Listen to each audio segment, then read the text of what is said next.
नमस्कार, जनतंत्र टीवी देख रहे हैं आप और मैं हूं आपके साथ स्वाति आर्य। हमारे इस खास बुलेटिन में आप सभी का स्वागत है। उत्तराखंड में लगातार हो रहे अवैध कब्जों को लेकर अब सरकार सख्त नजर आ रही है। धामी सरकार अब भूमाफियाओं पर नकेल कसने की तैयारी में है। बता दें कि उत्तराखंड में एंटी भूमाफिया टास्क फोर्स बनाई जाएगी, जो कि यूपी की तर्ज पर बनाई जाएगी। और इसी को लेकर उत्तराखंड पुलिस विभाग से सरकार ने ड्राफ्ट तैयार कर जल्द पेश करने की मांग की है।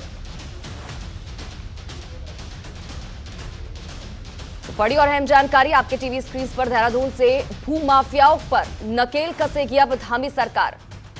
उत्तराखंड में भी अब एंटी भूमाफिया टास्क फोर्स बनाई जाएगी।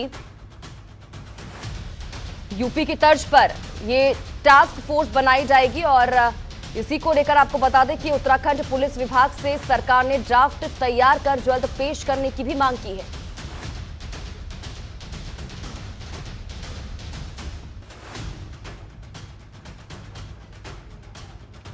तो यूपी की तर्ज पर ही फोर्स का गठन किया जाएगा। देहरादून से ये बड़ी जानकारी। भूमाफियाओं पर नकेल कसेगी अब धामी सरकार।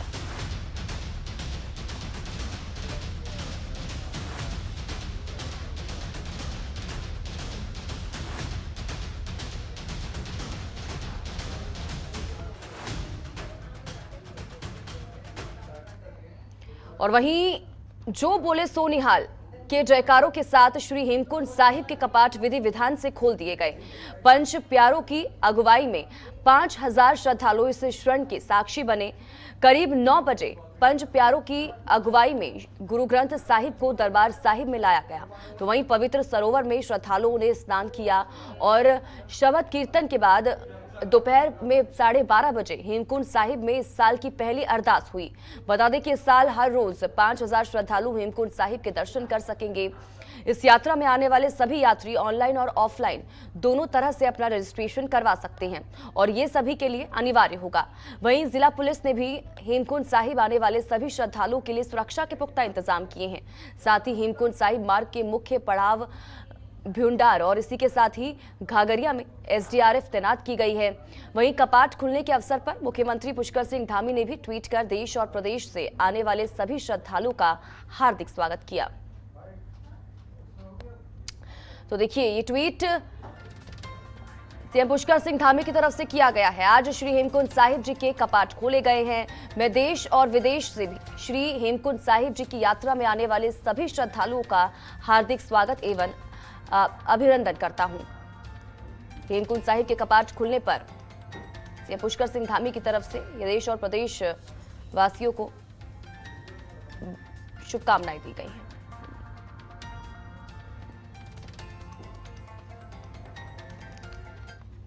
और वहीं बढ़ती महंगाई से लोगों में नाराजगी के बीच केंद्र सरकार ने शनिवार को तेल कीमतों पर एक्साइज ड्यूटी घटाकर बड़ी राहत दी है। वित्त मंत्री निर्मला सीतारमण की पेट्रोल पर 8 रुपए प्रति लीटर और डीजल पर 6 रुपए प्रति लीटर एक्साइज ड्यूटी घटाने की घोषणा के बाद उत्तराखंड में भी कीमतों में कमी गई। इस कटौती के बाद यूपी में पेट्रोल 9 रुपए और डीजल करीब 7.5 रुपए प्रति लीटर सस्ता हो गया। नई दरें शनिवार और रविवार की आधी रात से लागू हो गई। कटौती के बाद लखनऊ में पेट्रोल 95.57 रुपए प्रति लीटर और डीजल की अगर बात की जाए तो 89.76 रुपए प्रति लीटर की दर पर पहुंच गया है।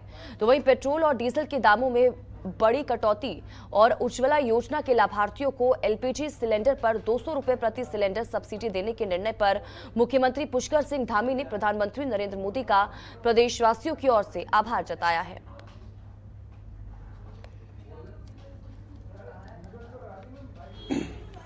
धन्यवाद करना चाहते हैं। माननीय प्रधानमंत्री जी का बहुत आभार है कि देश की जनता को उन्होंने सीधी राहत दी है। और हम लोगों ने प्रदेश के अंदर पहले भी अपने बेट में कटौती करी थी और जनता को जो राहत हम लोग दे सकते थे हमने तब भी दी। आज प्रधानमंत्री जी ने केंद्रीय स्तर पर निर्मला सीतारमण जी ने घोषणा की है। निश्चित रूप से इससे आम जनता को सीधे सीधे फायदा होगा। 6 रुपये और 8 रुपये जो पेट्रोल और डीजल में कम हुए हैं, इसके साथ साथ गैस के सिलेंडर में भी 200 रुपये की जो 200 रुपये घटाए हैं, उससे आम जनता को और महंगाई को जो कम करना है, कम करने में निश्चित रूप से इसका जो है एक जाएगा, जिससे जनता को सीधे सीधे लाभ होगा। जी, जो पहले वाला रेट था पुराना, उसी रेट पर आ जाए तो और अच्छी बात है जी। कहाँ से इतना पूरा पड़ेंगे, क्या करेंगे। थोड़ी महंगाई कम होनी चाहिए। सरकार अच्छा कर रही है और अच्छा करे, पहले की तरह होना चाहिए यार। ये रेट सही हो गए, सही है, अच्छा है। अच्छा लगा, मतलब पेट्रोल के दाम कम हुए, जानकर बहुत खुशी हुई। और वहीं पूर्व नेता प्रतिपक्ष और विधायक प्रीतम सिंह काशीपुर पहुंचे, जहां उन्होंने मंडी गेस्ट हाउस में पार्टी कार्यकर्ताओं के साथ बैठक की। बैठक में जसपुर विधायक आदेश चौहान, पूर्व महानगर अध्यक्ष संदीप सहगल और इसी के साथ ही कांग्रेस नेता मुशर्रफ हुसैन मौजूद रहे। इस दौरान उन्होंने विधानसभा चुनाव में हार का ठीकरा कांग्रेस प्रभारी पर फोड़ा है। उन्होंने आरोप लगाया कि कांग्रेस में जो सर्वे हुआ था उसके अनुरूप टिकट का वितरण नहीं हुआ। साथ ही उन्होंने कहा कि प्रदेश प्रभारी ने सर्वे के विपरीत टिकट आवंटित कर दिए, जिससे कि कांग्रेस को उत्तराखंड में हार का सामना करना पड़ा। तो वहीं चंपावत उपचुनाव को लेकर प्रीतम सिंह ने कहा कि चंपावत का चुनाव महत्वपूर्ण है, हमें भरोसा है कि चंपावत की जनता उपचुनाव में कांग्रेस को जिताएगी।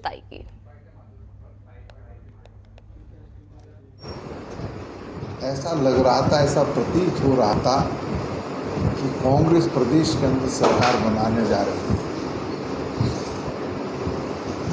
लेकिन जो चीजें थी उसको व्यवस्थित नहीं कर पाई और उसी की परिणति है हम पराजित हुए।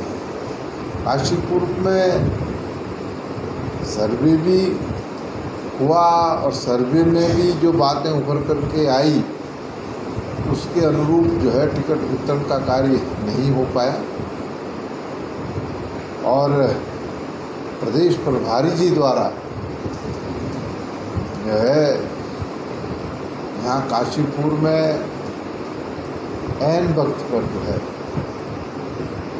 तो जो सर्वे है उस सर्वे के इतर जो है टिकट आवंटित किया गया, जिसकी परिणति ये हुई कि हम काशीपुर। और वहीं चारधाम यात्रा पर हजारों की संख्या में रोज श्रद्धालु आ रहे हैं। वहीं यात्रियों की सहूलियत को देखते हुए पर्यटन विभाग अब सभी धामों पर टोकन व्यवस्था शुरू करने जा रहा है, जिसका सैंपल तैयार कर लिया गया है।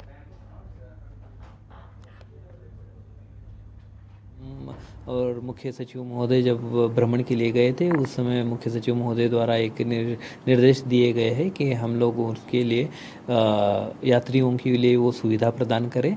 दूसरा ये था कि यात्रियों को अनावश्यक लंबी लंबी लाइनें में कतार में खड़ा रहने की कोई आवश्यकता नहीं है। अगर हम लोग टोकन व्यवस्था इंट्रोड्यूस कर देते हैं तो उसके चलते काफ़ी आसानी से वो उनको दर्शन मिल सकता है। बाकी समय जब उनको दर्शन में क्यू में लगना नहीं है, उस समय वो अगल बगल में अगर जाते हैं घूमते हैं तो स्थानीय भी व्यापार जो है उसको भी बढ़ावा मिलता है और जनरली भी जो है पर्यटकों के लिए, श्रद्धालुओं के लिए एक अच्छा उनका समय भी गुजरता है। तो उसके चलते मुख्य सचिव महोदय द्वारा निर्देश दिए गए हैं कि वहाँ पर टोकन व्यवस्था भी जो है वो तत्काल प्रभाव से लागू कर ली जाए, तो उसकी हम लोग कार्यवाही कर रहे हैं। और वहीं चमोली में कैबिनेट मंत्री सतपाल महाराज ने जिला कार्यालय सभागार गोपेश्वर में अधिकारियों के साथ बैठक की, जिसमें बद्रीनाथ यात्रा में श्रद्धालुओं के लिए की गई व्यवस्थाओं की समीक्षा की गई। इस दौरान मंत्री सतपाल महाराज ने कहा कि चारधाम यात्रा राज्य की प्रतिष्ठा है, तीर्थयात्रियों का अतिथि देवो भव की भावना से सम्मान करें और उनको हर संभव सुविधाएं दी जाए।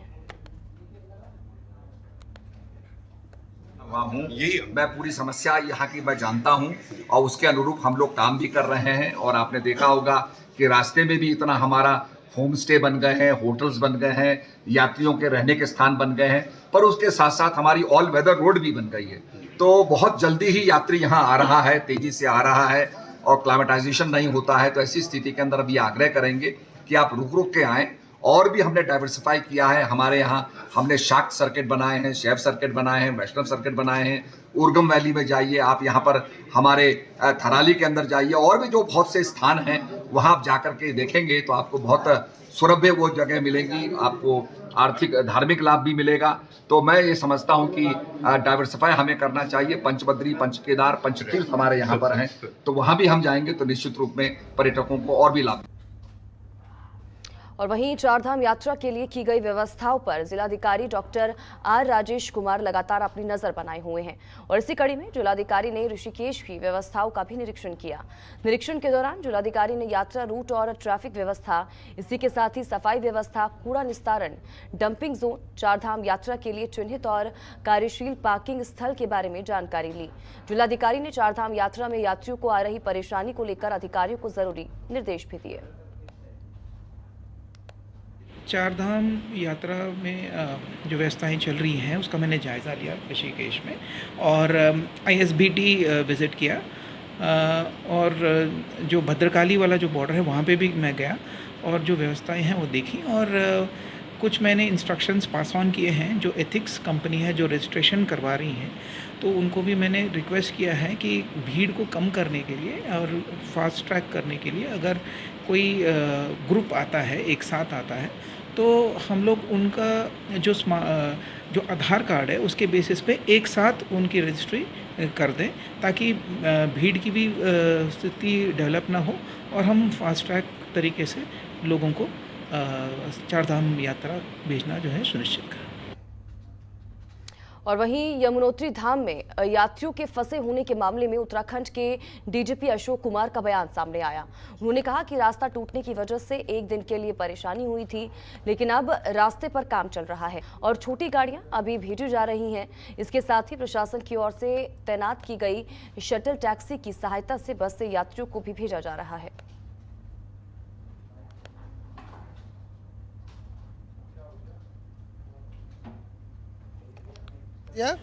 और बाकी बसों को हमने शटल के माध्यम से उनको आगे पहुंचा दिया। और एक बात और मैं अखबार में पढ़ रहा था कि कहीं ऋषिकेश में लोग फंसे हैं बिना रजिस्ट्रेशन के, उसके लिए भी हमारी बात हो गई है टूरिज्म से। रोडवेज पे जो टूरिज्म का काउंटर है वहाँ उनको ऑफलाइन रजिस्ट्रेशन मिलेगा। ये आप बता दीजिए, जो लोग ऑनलाइन नहीं कर पाते हैं, नहीं जानते हैं प्रक्रिया वगैरह, जो बस वगैरह से आते हैं उनको वहाँ पे ऑफलाइन रजिस्ट्रेशन हर हालत में मिलेगा, कहीं कोई रोक नहीं है किसी की। मैं बता रहा हूँ। और वहीं उत्तराखंड में 2 साल बाद बिना किसी पाबंदी से शुरू हुई चारधाम यात्रा में जहां लोगों में काफी उत्साह है, तो वहीं ज्यादा संख्या में पहुंच रहे श्रद्धालुओं की वजह से परेशानी भी आ रही है। तो वहीं प्रशासन भी अपनी तरफ से पूरी कोशिश में है कि भीड़ को काबू कर सके। इसी को देखते हुए प्रशासन की ओर से चारधाम यात्रा की बुकिंग को कुछ दिन के लिए रोक दिया गया है। इसी पर देखिए हमारी खास रिपोर्ट।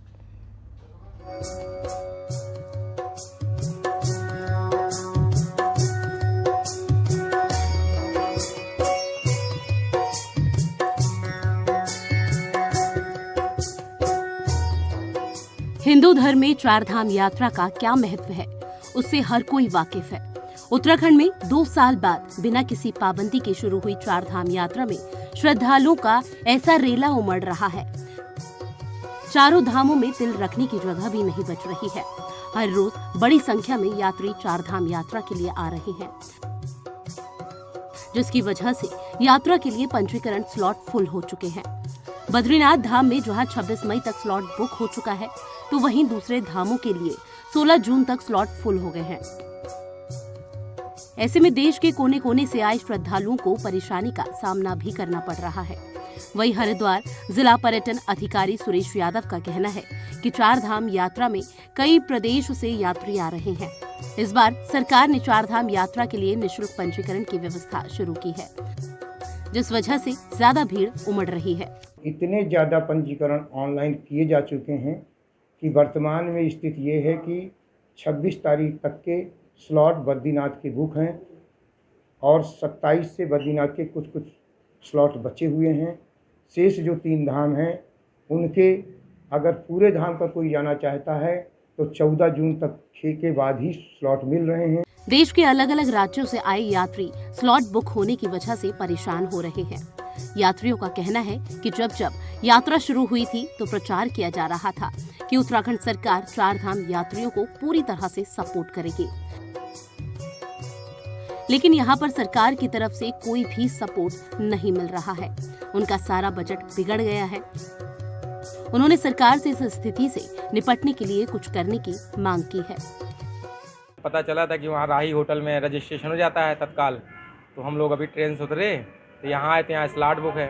अब वो कह रहे क्षेत्रीय अधिकारी है मिस्टर सुरेश यादव जी से मिल लीजिए। हमने कहा कि पेड में अगर ऐसी कोई व्यवस्था हो तो भी कुछ होना चाहिए, जैसे फुल हो गया तो पेड में कराइए। ये क्या करें, आपसे या सरकार से अनुरोध है, उत्तराखंड सरकार से, कि हमारी यात्रा सुमंगल कराएं। चारधाम यात्रा को लेकर खुद मुख्यमंत्री पुष्कर सिंह धामी भी लोगों से अपील करते हुए आए हैं कि सभी यात्रियों को संयम रखते हुए यात्रा करनी चाहिए। देश के लोगों से अनुरोध भी किया है कि जिन लोगों की यहाँ पर रजिस्ट्रेशन और आगे की जो भी हमारी जो एक हमने व्यवस्था बनाई है, उस व्यवस्था के तहत जिनका रजिस्ट्रेशन हो गया है वही लोग यात्रा में आए। और चूँकि और जो मेडिकली फिट नहीं है उनसे भी मैं अनुरोध करता हूँ कि अभी मेरा अनुरोध है कि जब तक वो पूरी तरह से और डॉक्टर का उनको सर्टिफिकेट नहीं मिल जाता है तब तक यात्रा प्रारंभ न करें। 2020 और 2021 में कोरोना की भेंट चढ़ी चारधाम यात्रा के दोबारा शुरू होने से लोगों में उत्साह होना लाजमी है, लेकिन नियम कानूनों का ध्यान रखा जाना भी बेहद जरूरी है। इसलिए सरकार से लेकर प्रशासन तक हर कोई इसलिए लगातार श्रद्धालुओं से संयम और शांति बनाए रखने की अपील भी कर रहा है। जनतंत्र टीवी के लिए हरिद्वार से आफरीन बानो की रिपोर्ट।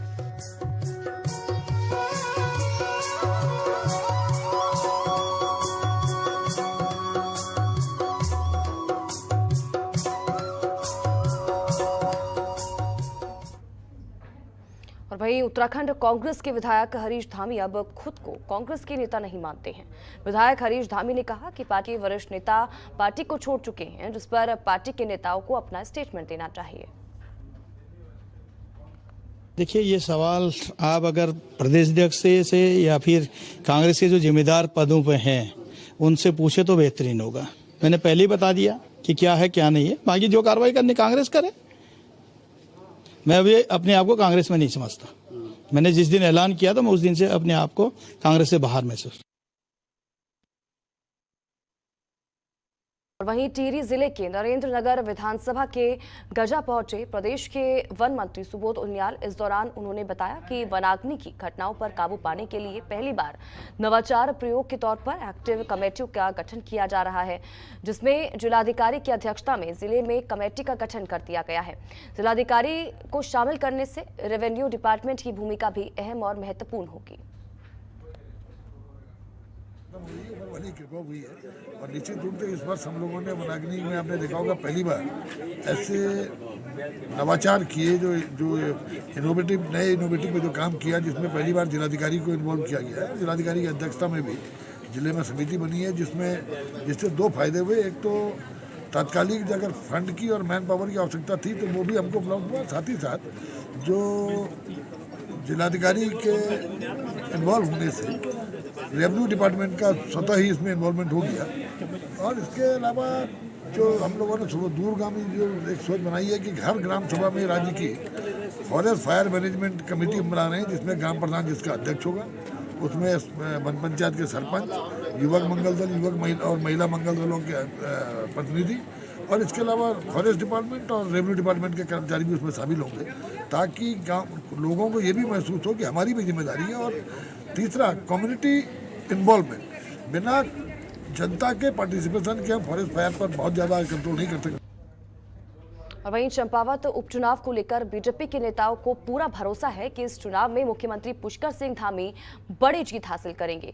बीजेपी के वरिष्ठ नेता खजान दास की माने तो उपचुनाव में विपक्ष ने पहले ही हाथ खड़े कर दिए हैं और चंपावत में मुख्यमंत्री पुष्कर सिंह धामी की आंधी चल रही है, जिस आंधी में विपक्ष उड़ता हुआ नजर आ रहा है। बीजेपी के वरिष्ठ विधायक ने कहा कि कांग्रेस के पास सिवाय आरोपों के और कुछ नहीं है, जबकि बीजेपी ने अपने बूथ लेवल से मंडल स्तर तक अपना बूथ संगठन मजबूत किया है। चुनाव बहुत ही रचनात्मक चुनाव होगा और ये चुनाव कुल मिलाकर के भारतीय जनता पार्टी के पक्ष में होगा। माननीय मुख्यमंत्री स्वयं वहाँ पे दावेदार हैं और मुझे लगता है कि भारी बहुमत के साथ चंपावत की जनता उनको विजय बनाएगी और हमारे मुख्यमंत्री पुष्कर सिंह धामी जी काफ़ी अंतर से वहाँ पे जीत हासिल करेंगे। और वहीं कानपुर विधायक और अध्यक्ष पहाड़ परिवर्तन समिति ने मैक्स हॉस्पिटल के स्पेशलिस्ट विशेषज्ञों के साथ निशुल्क स्वास्थ्य शिविर का आयोजन किया, जिसमें लक्सर और कानपुर क्षेत्र से सैकड़ों की संख्या में महिला, पुरुष और बच्चों ने अपना स्वास्थ्य परीक्षण कराया और दवाई ली। वहीं इस मौके पर विधायक उमेश कुमार ने बताया कि यहां से देहरादून जाना हर किसी के लिए संभव नहीं है, इसलिए आज इस मुफ्त शिविर का आयोजन किया गया है ताकि हमारे क्षेत्र के लोगों को उच्च कोटि की स्वास्थ्य सेवाएं इसी क्षेत्र में मिल सके। कार्य लगातार चल रहे थे, बीच में हम चुनाव में व्यस्त हो गए, तो अब ये मैक्स हॉस्पिटल जो कि देश की एक जानी मानी संस्था है स्वास्थ्य के क्षेत्र में, हमने उनके साथ ये एक स्वास्थ्य कैंप का आयोजन किया है। यहाँ पर सभी प्रकार के टेस्ट होंगे। आपको हार्ट की समस्या है, आपको हड्डियों की समस्या है, आपको शुगर की समस्या है, आपको कोई अन्य बीमारी है, आपको एलर्जी है, आपको कुछ भी है, आपको जटिल रोग हैं कोई भी, उन सब के लिए हमने जो मैक्स केयर के जो स्पेशलिस्ट हैं, विशेषज्ञ हैं, उन डॉक्टरों को यहाँ आमंत्रित किया है, उनके साथ मिलकर ये कैंप का आयोजन किया है। और वहीं हल्द्वानी में एंटी ह्यूमन ट्रैफिकिंग सेल की टीम ने स्पा सेंटर में छापेमारी की, जहां मुखानी में मून लाइट स्पा सेंटर से आपत्तिजनक हालत में 3 युवतियों सहित 6 लोगों को गिरफ्तार किया गया है, जिनके खिलाफ देह व्यापार अधिनियम के तहत कार्रवाई की जा रही है। पकड़ी गई युवतियां दिल्ली, गुड़गांव और पश्चिम बंगाल की रहने वाली हैं, जबकि युवक हल्द्वानी के ही रहने वाले हैं। एंटी ह्यूमन ट्रैफिकिंग सेल्स की सीओ विभा दीक्षित ने बताया कि लंबे समय से स्पा सेंटर की आड़ में अनैतिक देह व्यापार की सूचना मिल रही थी, जिसके बाद ये कार्रवाई की गई है। फिलहाल स्पा सेंटर को सील कर दिया गया है।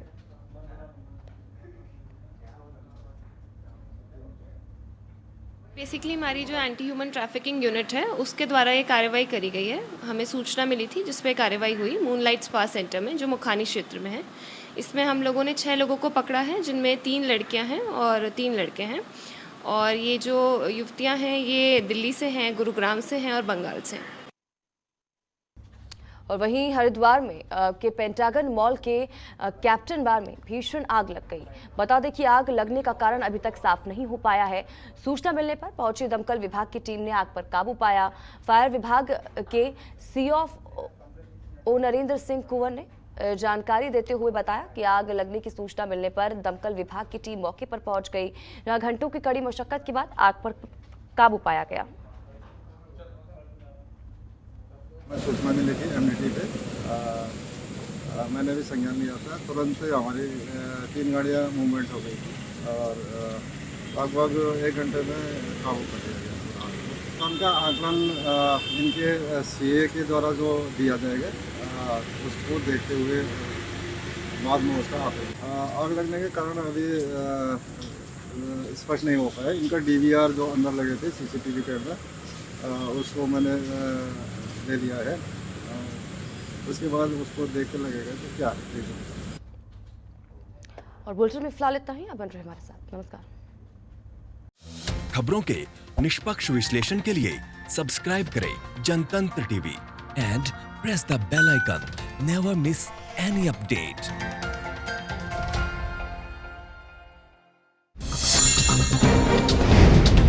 डाउनलोड कीजिए जनतंत्र टीवी ऐप को, जो कि अवेलेबल है गूगल प्ले और ऐप स्टोर पर। अधिक जानकारी के लिए अभी डाउनलोड करें।